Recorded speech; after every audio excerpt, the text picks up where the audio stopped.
Hello everyone! Ayan, nandito tayo. Ang itsura natin, ganito lang kasi we're trying to, I'm learning to use this 360 Insta.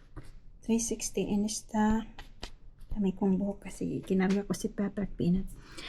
360 Insta na na times 4 na camera. So, kasi gusto kong gamitin ito pag nag-camping kami. Kaya nag-order ako. So, ayan.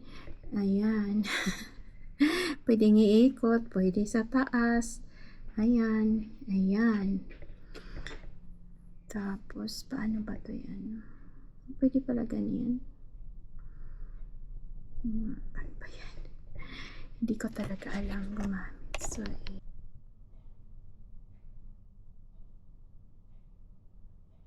hi guys, everyone. Try natin yung 360 Insta camera. I'm just using my hand. Walang walang handle, walang selfie stick. So, tsaka yan. Yan. Yan yung dalawa.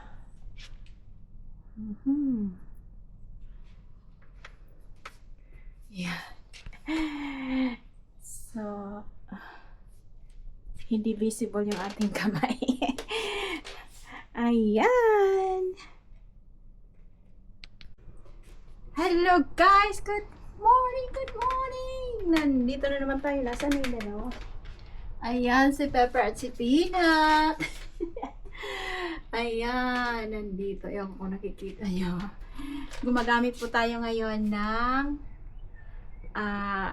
Insta 360 times 4. Ayan. Hindi ko pa alam kung paano mag-setting ng invisible stick. Ayan. So, yan. This camera with the stick extended is, yes, whilst it's invisible on the frame, if I look down at any point and I can see the shadow of the stick, it just totally actually ruins the shot for me. So a tip from me to you if you're planning on getting this camera or if you already own this camera.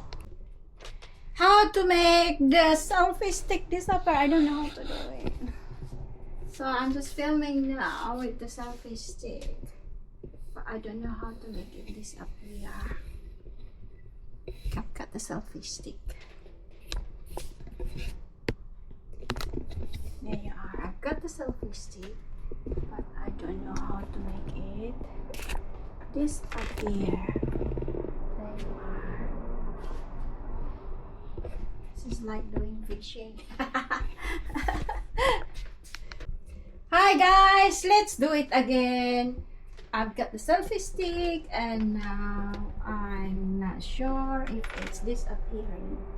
I'm just trying and do this here inside the house just to test it. Okay. Hello, try it again. It seems like it's working without the selfie stick is disappearing. Now I've got the selfie stick in full length and now I'm just walking around inside the house. Let's see if it's working. Okay.